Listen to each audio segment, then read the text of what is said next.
Jim Wilson stood before the mirror, adjusting his Brioni tie with practiced precision. 21 years of marriage, and Sarah still insisted on buying his clothes. "Image matters in Denver," she'd say, though he'd built Wilson Construction from the ground up, wearing off-the-rack suits from Men's Warehouse.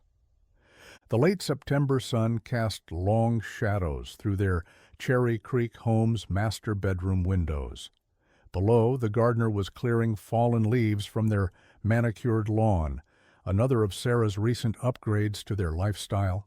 The same way she'd upgraded their country club membership last spring, insisting they needed access to the premium facilities. "Honey, did you RSVP to the Stevens dinner party next Friday?" Sarah called from her walk-in closet. She emerged wearing a black cocktail dress that probably cost more than his first truck's down payment. She looked stunning. She always did these days. "Got Thompson Development's quarterly review that evening," Jim replied, catching her slight frown in the mirror. "Can't reschedule. Major contract renewal on the line." "You're working too much, Jim." Sarah's perfume, something new and unfamiliar, wafted past as she reached for her jewelry box. "David Cooper says the same thing about managing work-life balance. You remember David? From the club?" Jim nodded, though something in his gut tightened at the name. That hotshot lawyer had been showing up at too many of their social functions lately. "Cooper's firm handles private equity, different world from construction. Still, he makes time for important social engagements," Sarah said, fastening a tennis bracelet, his 20th anniversary gift to her. "The Stevens are influential in the Downtown Development Committee."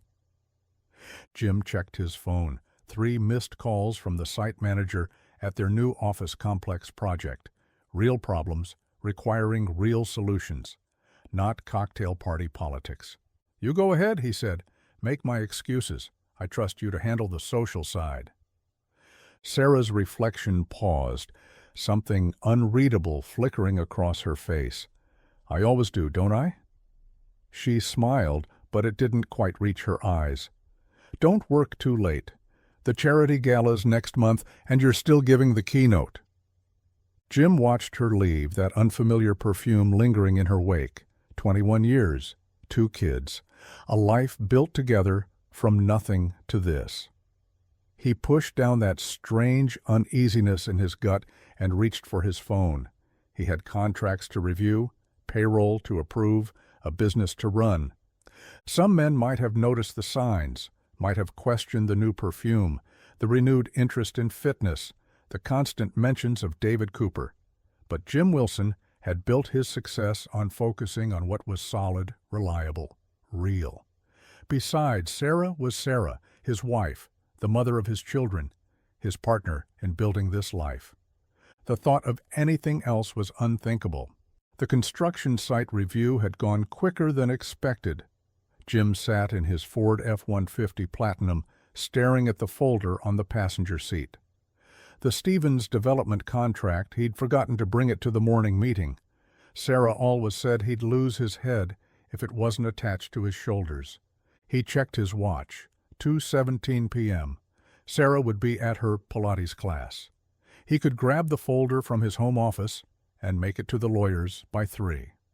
Cherry Creek was quiet this time of day.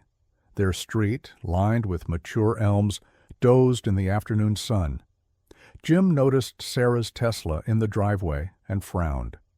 Strange, she never missed Pilates. Maybe she wasn't feeling well. Next to the Tesla sat an unfamiliar black Mercedes S-Class. Something about it nagged at his memory, but he couldn't place it. Probably one of her charity committee friends. Jim used his key fob, but the front door was already unlocked. The house felt different, tense, like the air before a Colorado thunderstorm. The familiar scent of Sarah's new perfume hung in the air, stronger than usual. "Sarah?" His voice echoed through the empty first floor.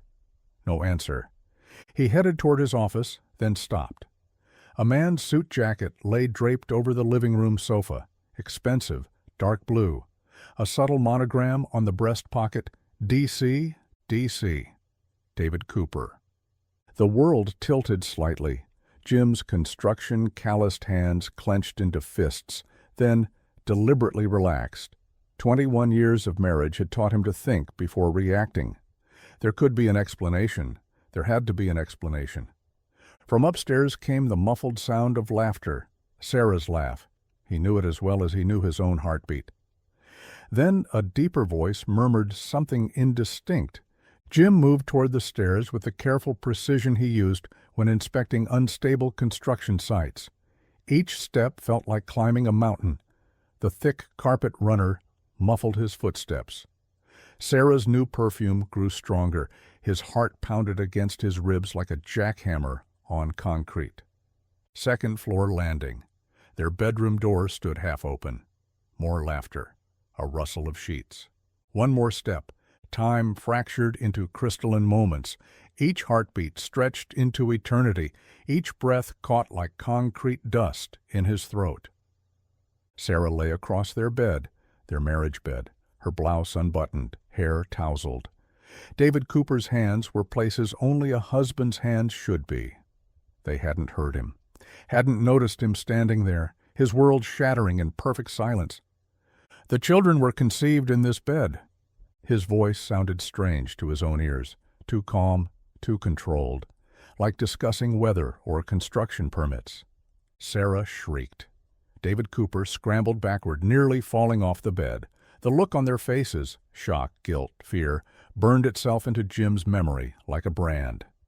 "Jim!" Sarah clutched at her blouse, fingers trembling. "Oh, God, Jim, this isn't... I can explain." "Can you?" Still that eerily calm voice. "Can you explain why David Cooper is in my bedroom at 2 in the afternoon?" Cooper was already grabbing his shirt, professional instincts kicking in. "Jim, let's all calm down, and—" "If you speak again," Jim said, each word precise as a laser level, "you won't leave this room under your own power." Cooper's mouth snapped shut. Smart lawyer, knowing when to shut up. "Jim, please!" Sarah was crying now, mascara tracking down her cheeks. "Please let me explain. It's not what you think." "Not what I think?" A laugh bubbled up, harsh, unfamiliar. "What I think is that my wife of 21 years is having an affair with a man who sits across from us at charity galas, who plays golf with our friends, who's been undermining my business while fucking my wife." Sarah flinched at the crude word. Jim never swore. Jim was always controlled, always proper, always reliable old Jim. "How long?" "Jim, please." "How? Long?" Sarah's shoulders slumped. 8 months, she whispered. 8 months. Emily's college departure, Michael's soccer tournaments, their anniversary dinner, Christmas. All of it tainted now, radioactive with betrayal. Cooper had managed to get his shirt on, was edging toward the door. Jim stood aside with an elaborate gesture. "By all means, David, don't let me keep you from your busy schedule." "Jim, Get out." Cooper fled. Sarah's sobs filled the room like poisoned gas. Jim stood perfectly still, his mind cataloging details with brutal clarity. The rumpled Egyptian cotton sheets, her recent home decor purchase, a half-empty glass of expensive scotch on David's side of the bed, his scotch, from the bottle Emily gave him for Father's Day. Sarah's tennis bracelet on the nightstand, twisted sideways like it had been hastily removed. "You haven't missed a single Pilates class in 3 years, he said finally. "I should have known something was wrong when you stopped going." "Jim, please look at me." Sarah had managed to button her blouse, was moving toward him. "We can work through this. We can get counseling. 21 years of marriage." "Stop." His voice could have frozen Denver in August. "Stop saying that number." She froze, arms half raised, reaching for him. He took a step back. "Every time you say 21 years, I see you in this bed with him. I see every moment we've shared turned into a lie. I see our children's family photos turned into fiction." His hands were shaking now. He hid them in his pockets. "And I see David Cooper sitting across from me at the club, shaking my hand, knowing he was going home to shower off your perfume." "It wasn't like that," Sarah's voice cracked. "I was lonely. You were always working, always at the sites, always in meetings. Building the life you wanted. The control slipped just for a moment. The words exploded like dynamite at a demolition site. The house, the cars, the club membership, the charity galas. Who do you think paid for your perfect life while you were spreading your legs for that overdressed ambulance chaser? Sarah recoiled as if he'd slapped her. Jim Wilson didn't say things like that. Jim Wilson was respectable, controlled, predictable.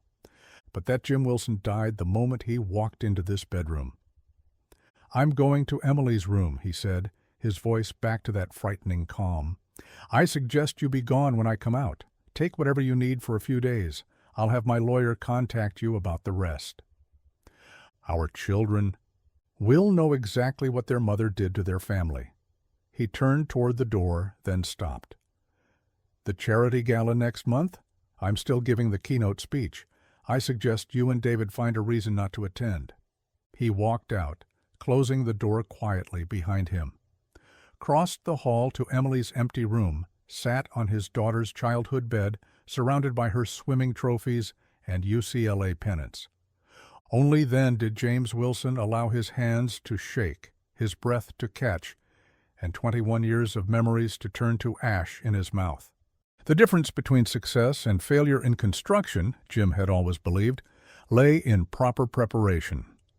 You didn't start building without blueprints, surveys, and permits. You didn't move forward without a solid foundation. Revenge, he was discovering, required similar attention to detail. "These are going back 3 months, Mark Reynolds said, spreading surveillance photos across his office desk. The private investigator, a former Denver PD detective who'd handled security for several Wilson construction projects, had delivered results with impressive efficiency. The Halcyon Hotel, every Tuesday afternoon, always books the same suite under his corporate account. Jim studied the images, Sarah entering the hotel's side entrance, David Cooper arriving 20 minutes later. Times, dates, all documented with forensic precision. "Cooper's firm handles restructuring for Riverside Development," Reynolds continued. 3 major contracts you lost to them in the past 6 months. Interesting timing. He had insider information. Jim's voice was flat. Pricing, margins, project timelines, everything Sarah learned over dinner conversations. Reynolds nodded. "Classic pillow talk, espionage. I've seen it before." He pulled out another file. "There's more. Those charity committee meetings? 2 out-of-state conferences in the past 4 months. Here's their real itinerary.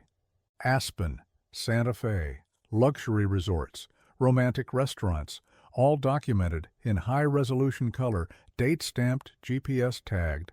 Sarah smiling, touching Cooper's arm. Cooper pulling out her chair, his hand lingering on her back. "Credit card statements," Reynolds continued. "Cooper's been busy. Jewelry, weekend getaways, spa appointments. Makes your tennis bracelet look like cubic zirconia." "My daughter picked that bracelet." Jim's knuckles whitened on his armrest. "For her mother's 20th anniversary." Reynolds had the grace to look embarrassed.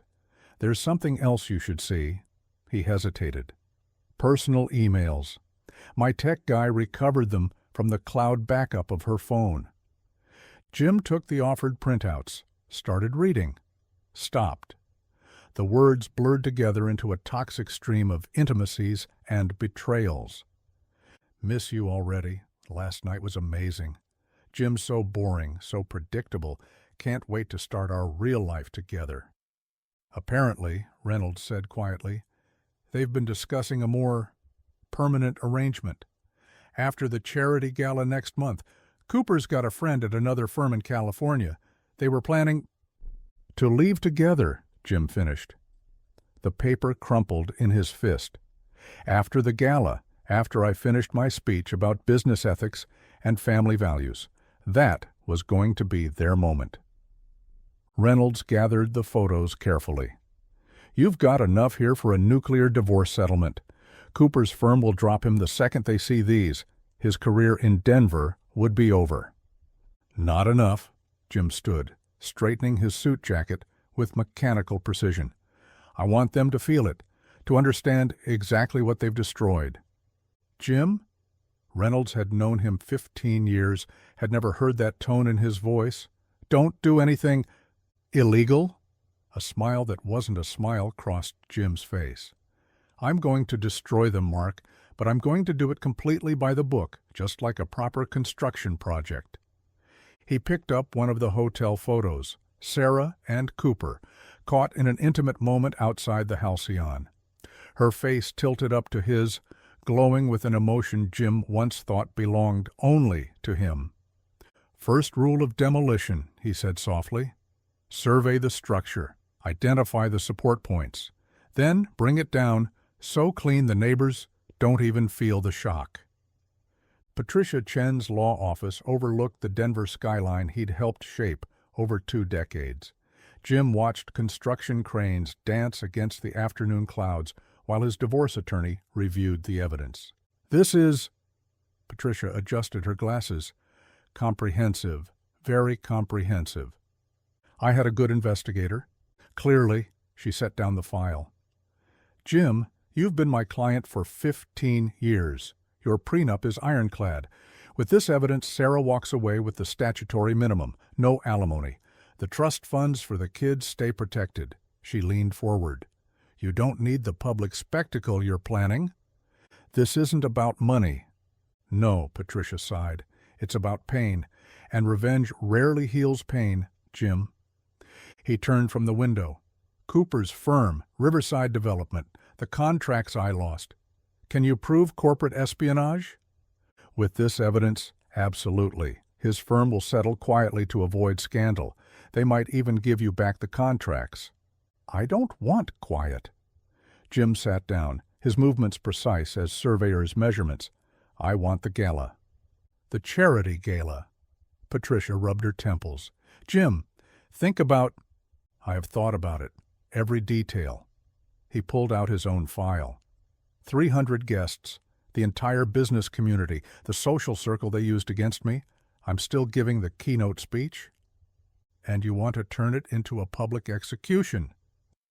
I want consequences. His voice was steel and concrete, real ones, not just financial penalties and quiet resignations. Patricia studied him for a long moment. Tell me the plan. For the next 30 minutes, Jim laid it out. The presentations, the timing, the legal implications. Patricia took notes, occasionally shaking her head but not interrupting. It's legal, she finally said. Barely. Every piece of evidence was obtained legitimately. The venue is private property, but you're the invited speaker. Nothing you're planning is technically defamation if it's all documented truth. She set down her pen. It will be brutal. They didn't show mercy. Why should I? Because you have children, Jim, Emily and Michael. Need to know that actions have consequences, that truth matters, that their father isn't... He stopped, the mask cracking slightly. That I'm not just the boring, predictable man their mother sleeps around on. Patricia's expression softened. Have you told them yet? Michael knows something's wrong. He's still at home. He can sense it. Emily... He looked back at the city skyline. She's flying in this weekend. I'll tell them together. And Sarah? Staying with her sister, calls every day, crying about counseling and second chances. His jaw tightened. Cooper's gone temporarily out of state on business, according to his firm's website. Running scared. Let them run. The gala's in 3 weeks. Everything's in motion. He stood. I've spent 21 years building things, Patricia. Now I'm going to show them I know how to break them down just as well. She walked him to the door. Just remember, Jim, when you're done breaking things, you still have to live in the wreckage.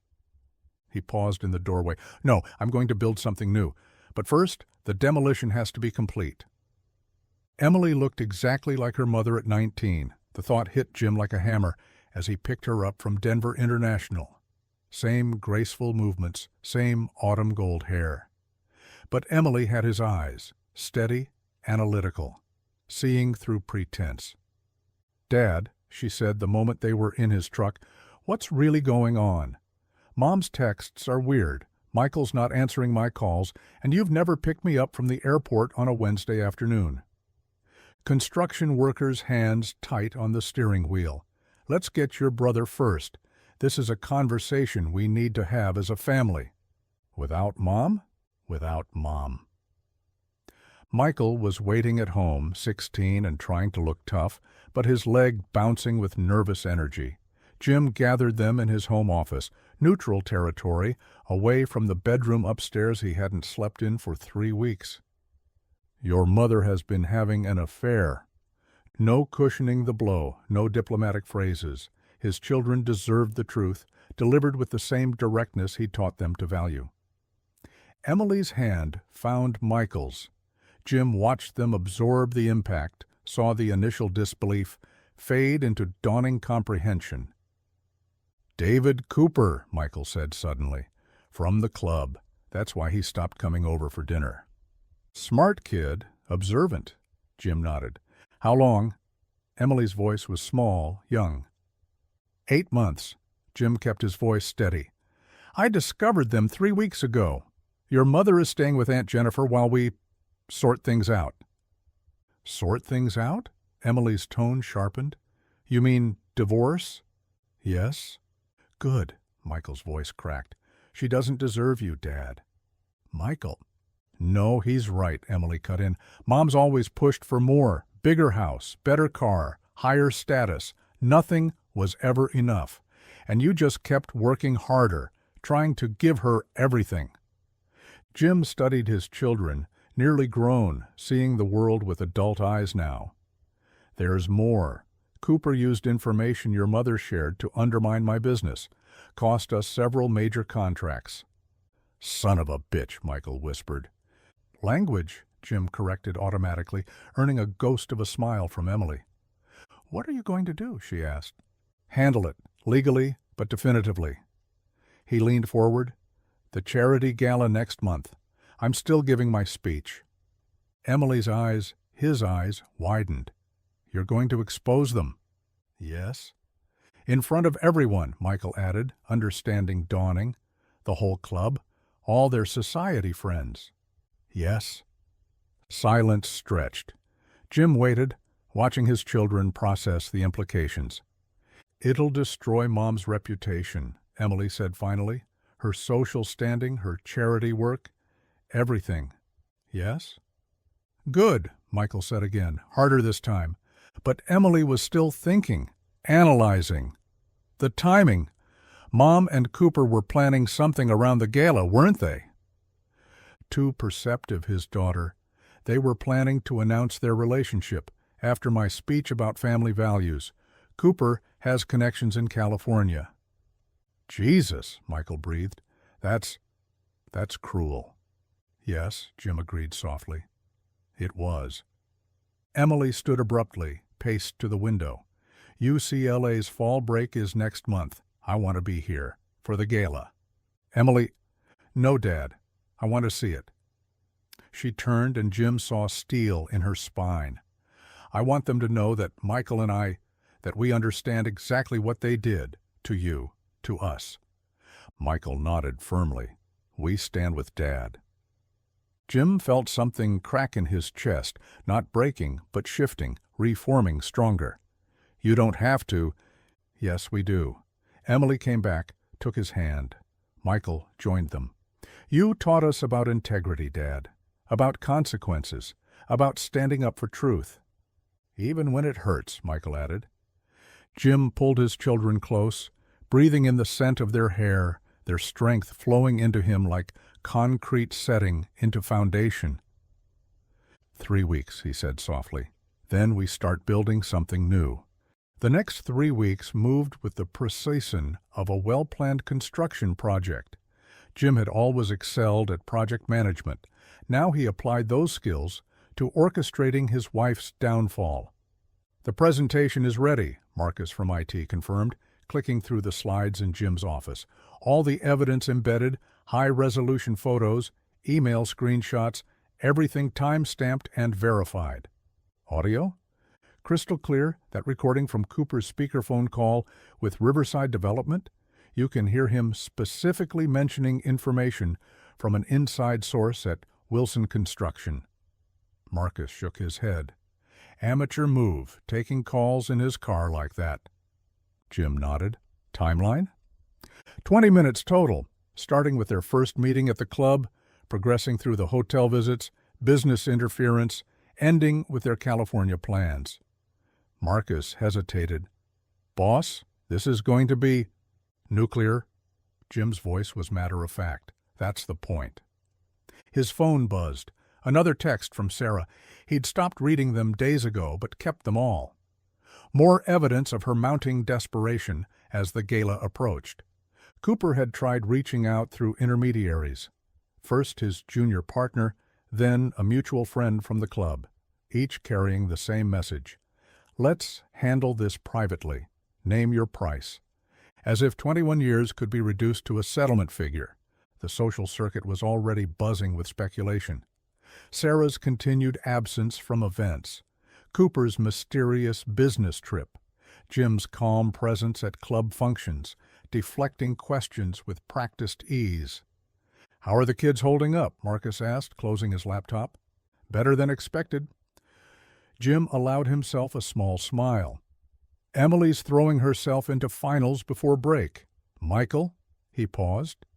Michael's angry, but channeling it. His soccer team made state championships. You're going? Thursday afternoon, taking half a day. Good, Marcus stood. You need to keep living, boss. That's the best revenge. After Marcus left, Jim opened his desk drawer. Sarah's tennis bracelet lay there, removed from the evidence pile. Emily's gift to her mother. His daughter had been so proud, saving her internship money, insisting on picking it out herself. His phone buzzed again, not Sarah this time.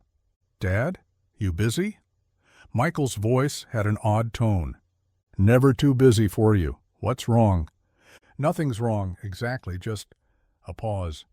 Cooper came to my soccer practice. Jim's grip tightened on the phone. What? He stayed in his car, just watched. Coach noticed and asked if I wanted him to call security. A harsh laugh. I told him no. Let Cooper see what he's losing. I scored 3 goals.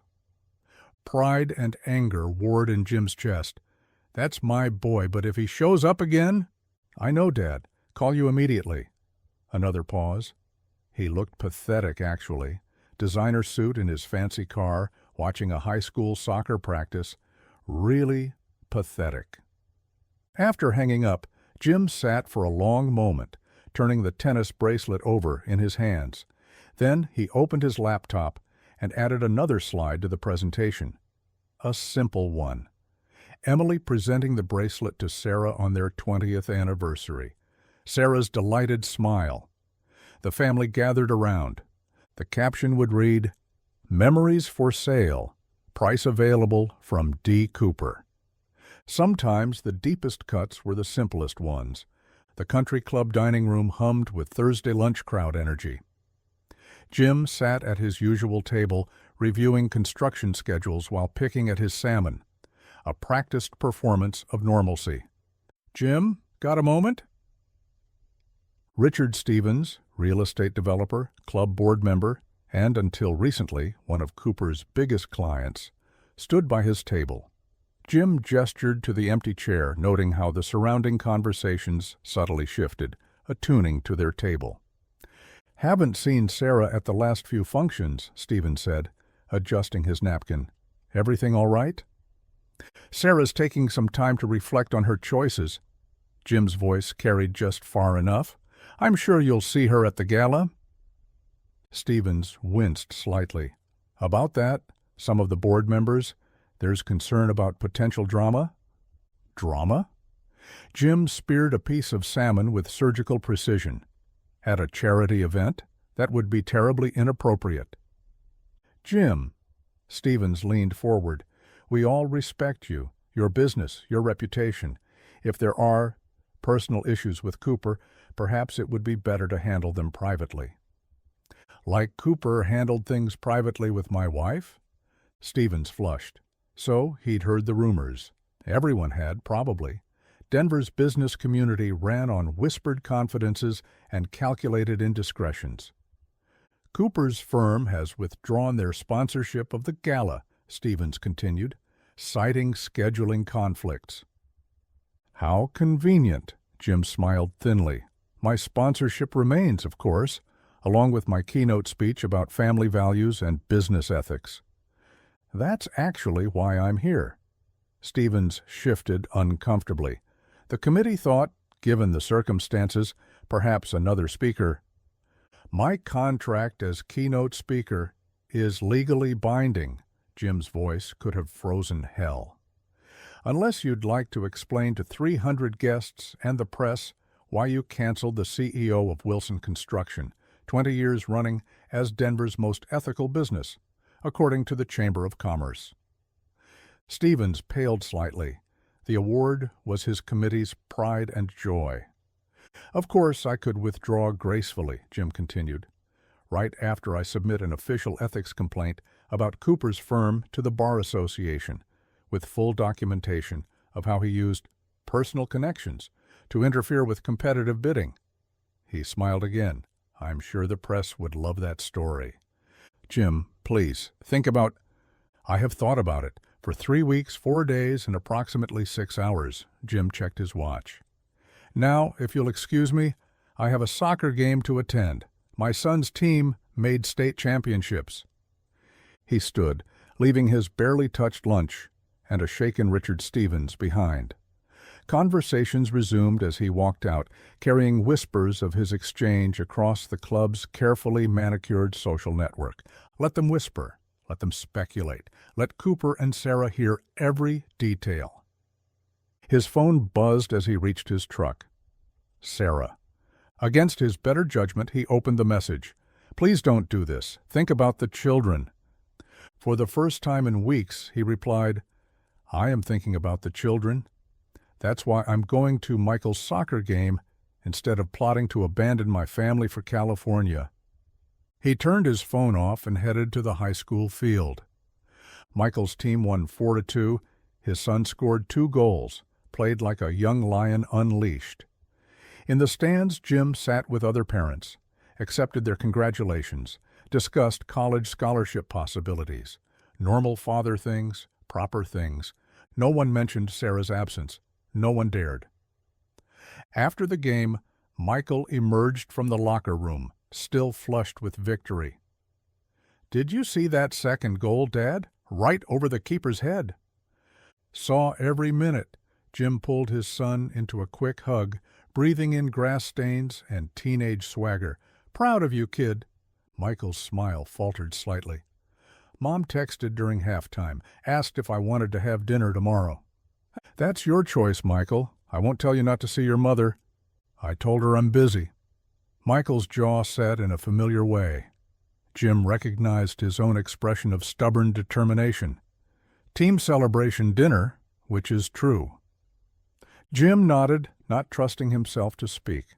1 week till the gala, Michael said as they walked to the truck. Emily's flying in Wednesday. You don't have to. We'll be there, Dad. Michael's voice was steel. Front row.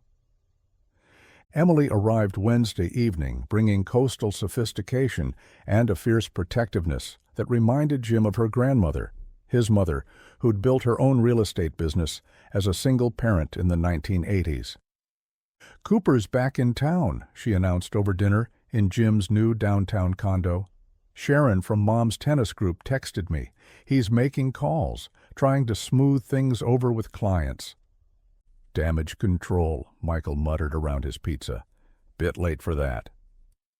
Jim watched his children, Emily attacking her salad with precise movements, Michael practically vibrating with pent-up energy.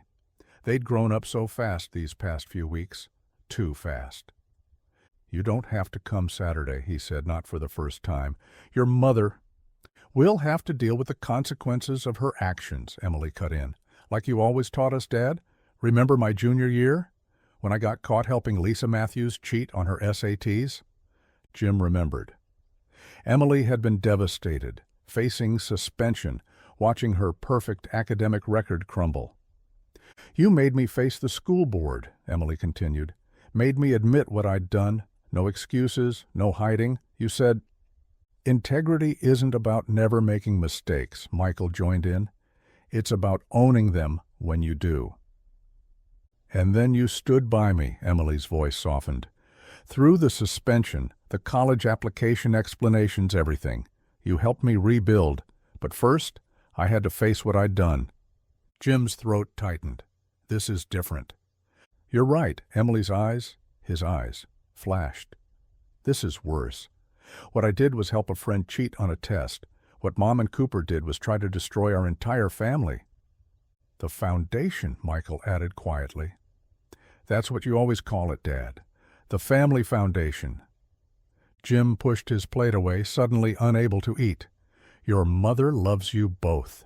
Whatever she did to me, she did to all of us. Emily reached across the table, took his hand. When you tear down a foundation, the whole house falls. Later that night, after the kids had gone to bed, Jim stood at his condo windows, looking out over the city lights. His phone buzzed. Patricia Chen. Final verification complete, his lawyer said without preamble. Everything in the presentation is documented, legal, and actionable. Cooper's firm will have no choice but to terminate him once this goes public. Sarah? Her sister finally convinced her to retain counsel. They're preparing for damage control, but... Patricia paused. Jim, her lawyer, reached out. They're offering full confession, immediate divorce agreement, everything you want, if you'll cancel the gala speech. Jim watched a plane's lights cross the dark sky. Somewhere in the condo he heard Emily laugh at something Michael said. The sound wrapped around his heart like Kevlar armor. Tell them no. Jim, they wanted to humiliate me at the gala, use my own speech about family values to showcase their new relationship, make me a laughingstock in front of everyone who matters in Denver. His reflection in the window looked like a stranger. Now they get to experience what that feels like. And after? After? Jim thought about Emily's words, about foundations and rebuilding. After, we start fresh. Clean site, new plans, proper permits. Patricia sighed. Your construction metaphors are getting out of hand. That startled a laugh out of him, his first real one in weeks. Occupational hazard. After hanging up, he stood at the window a while longer. Tomorrow was Friday, last-minute preparations, final checks. Then Saturday. Emily appeared in the reflection behind him, wrapped in her old UCLA sweatshirt. Can't sleep either? Just thinking. She leaned against him, and he wrapped an arm around her shoulders. They stood in comfortable silence, watching the city lights. We're going to be okay, she said finally. All of us. Even Mom eventually. But first, the demolition has to be complete, he finished. Exactly, she squeezed his hand. And, Dad? Thanks for letting us help with the cleanup crew. The Denver Country Club ballroom gleamed like a freshly cut diamond. Crystal chandeliers, white-clothed tables, waitstaff gliding between Denver's elite with practiced precision, a perfect setting for social execution. Jim adjusted his Brioni tie, the last one Sarah had bought him, appropriate costume for the final act. The presentation is loaded and tested, Marcus whispered, closing his laptop at the tech station. Audio levels perfect, transitions smooth. You've got the remote? Jim patted his jacket pocket. Everything else? Private security at each entrance, as requested. Guest list monitored. If Cooper or Mrs. Wilson try to enter, they'll be politely but firmly redirected. They'll try the side entrance. Sarah knows all the staff. Covered. Marcus smiled grimly. Your kids thought of that. They're personally watching that door with Travis from site security. Of course they were. His children had inherited his attention to detail. The ballroom filled steadily. Jim worked the room with practiced ease, accepting handshakes, making small talk about construction projects and market trends. He noted who met his eyes and who didn't, who had already chosen sides. Richard Stevens approached, anxiety poorly concealed beneath forced joviality.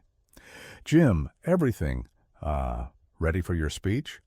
Absolutely, Jim smiled, shark-like.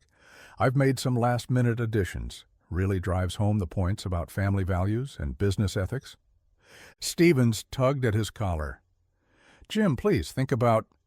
Mr. Wilson, a young waitress appeared. There's a situation at the side entrance. Your wife? Jim checked his watch. Right on schedule. He found Emily and Michael flanking Travis, facing down Sarah and David Cooper.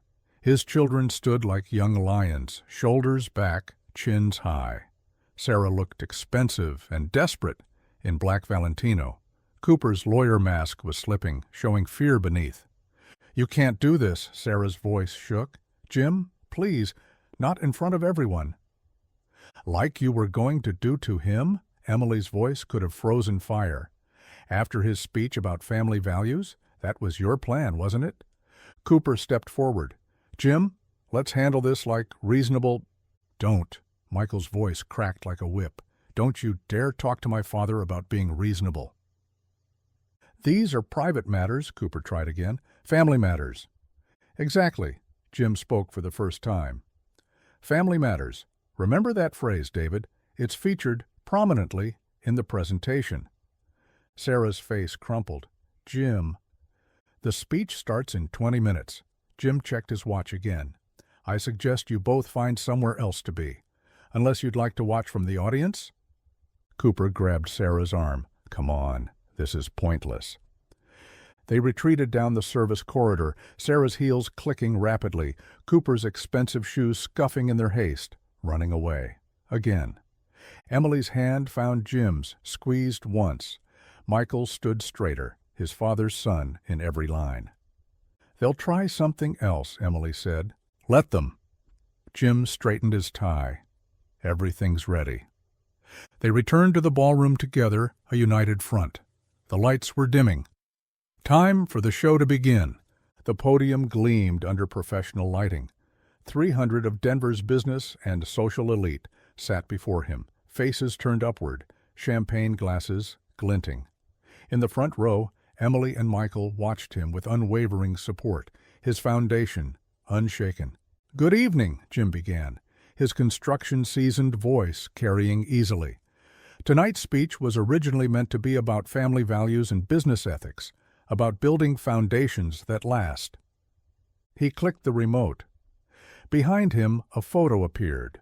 Wilson Construction's first project 20 years ago. A small office building, long since replaced by a high-rise. In construction, we start with surveys, ground testing, making sure what we're building on is solid. Click. Another photo, his wedding day, Sarah radiant in white, him young and earnest in a rented tuxedo. We do the same in life, or we should. Murmurs in the audience. They could sense something coming, like animals before a storm. The thing about foundations, though, click. A series of photos now, Sarah entering the Halcyon Hotel, Cooper following minutes later. Dates, times, all clearly visible. Is that they can be corrupted from within. The murmurs turned to gasps. In the second row, Richard Stevens closed his eyes briefly. For 8 months, my wife Sarah and David Cooper. Click. Screenshots of emails, text messages, hotel receipts. Conducted an affair that went beyond mere infidelity. They turned intimate knowledge of my business into corporate intelligence. Click. Audio began playing. Cooper's voice crystal clear. Sarah confirmed Wilson's bid numbers. We can undercut them by 12%. The audience was absolutely still now. Jim's voice remained steady, professional, like discussing structural specifications at a project meeting. 21 years of marriage, 3 major contracts lost, 1 family destroyed. Click. The tennis bracelet photo, Emily presenting it to Sarah, all for a California dream and a younger man's promises. He saw some women in the audience dabbing at eyes. Others sat stone-faced, perhaps recognizing their own secrets in the unfolding drama. But this isn't actually about infidelity.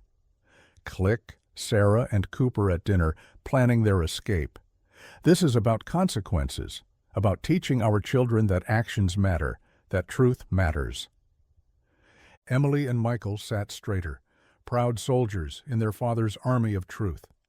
David Cooper used my wife to gain business advantages, used information shared in intimate moments to undermine contracts, used my own family against me. Each sentence a nail in Cooper's professional coffin. And planned to announce their relationship tonight, after I finished speaking about family values. The audience rippled with shocked whispers. The calculated cruelty of it hit home. Well, Jim allowed himself a small smile. They got their wish.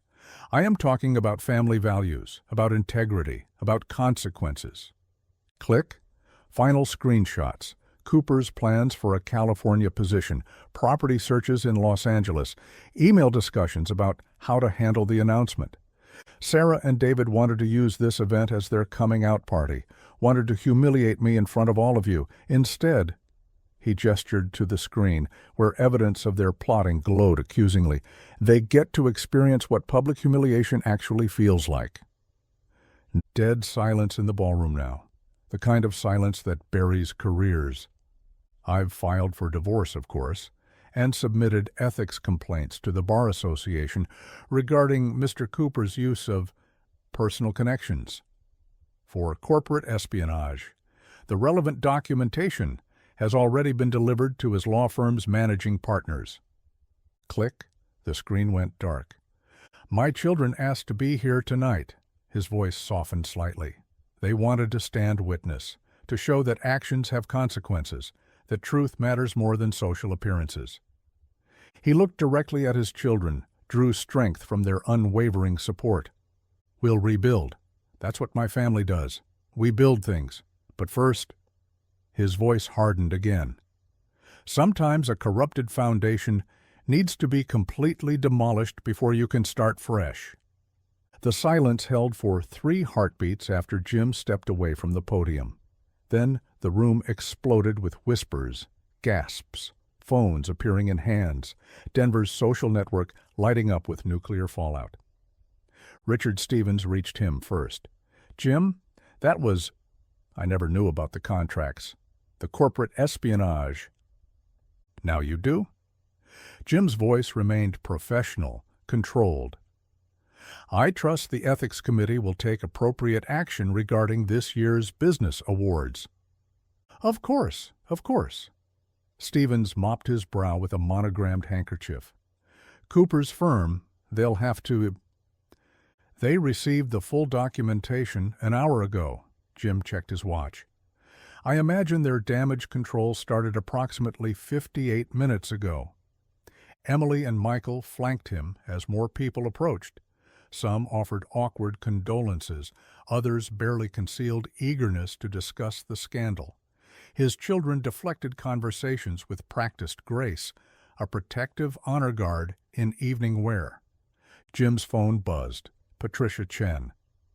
Cooper's firm just issued an emergency statement, his lawyer reported, accepting his immediate resignation, expressing shock and dismay, the usual damage control. They're already approaching your lost clients about reinstating contracts. And Sarah? Her lawyer called.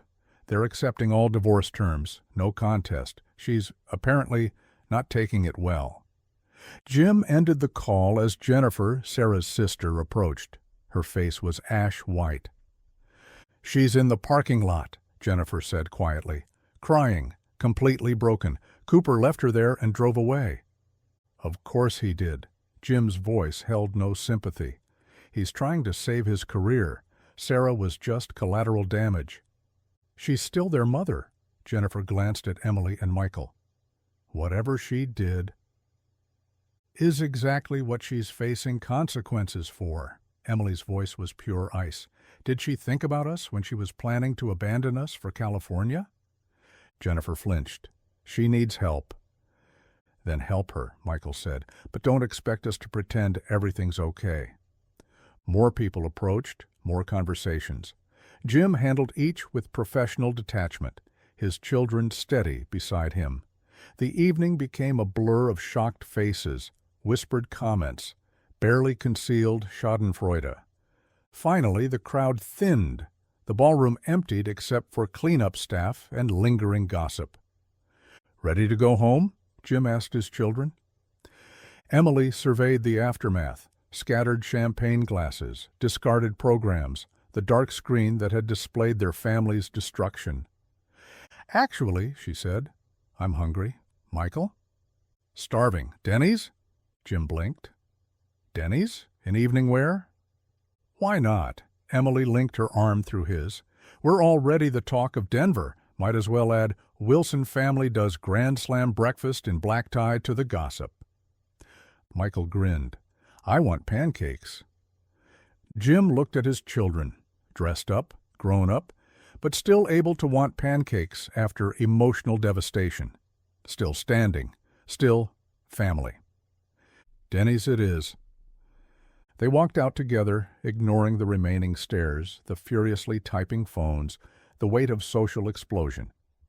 In the parking lot, Sarah's Telsa was gone. No sign of tears or broken hearts. Just empty spaces waiting to be filled. "Dad?" Michael held the truck door for his sister. "You okay?" Jim straightened his tie one last time. "I will be. We all will be." Emily smiled. "After pancakes." "After pancakes," he agreed. 6 weeks after the gala, Denver's first snow dusted the city like powdered sugar on a wedding cake. Jim stood at his office window, watching construction crews on the Riverside Development Project, their recently reinstated contract, preparing the site for winter. His phone buzzed. Michael, sending a photo of his soccer scholarship offer from Stanford. Full ride, starting next fall. Jim smiled, remembering cleats on freshly cut grass, determination forged in betrayal's aftermath. Emily had already flown back to UCLA, but her presence remained in daily texts and weekly family Zoom calls. She'd started a support group for children of divorced parents on campus. "Building new foundations," she'd said, making him both proud and sad at how adult she'd become. "Mr. Wilson," his assistant Sophie appeared. "The divorce papers are finalized. Ms. Chen's office just delivered them." The manila envelope sat heavy in his hands. 21 years reduced to legal paragraphs and signature lines. He opened it carefully. Sarah's signature was shaky but clear. No contest, as agreed. The house sold, assets divided, everything clean and precise as a well-drawn blueprint. She'd moved to Phoenix last week, accepting a position with her sister's real estate firm. A fresh start, Jennifer had called it. Cooper had disappeared more thoroughly. His firm's damage control had been swift and brutal, throwing him under every available bus. Last Jim heard, he was trying to rebuild his practice in Seattle, his reputation in Denver permanently demolished. "There's something else," Sophie added. "The ethics committee sent their decision about the Business Leadership Award." Jim set down the divorce papers. "And?" "They're retroactively rescinding Cooper's firm's nominations for the past 3 years. And," she smiled, "Wilson Construction has been nominated for this year, specifically citing commitment to transparency and corporate integrity in the face of personal cost. Irony, thy name is karma." The Chamber of Commerce called too.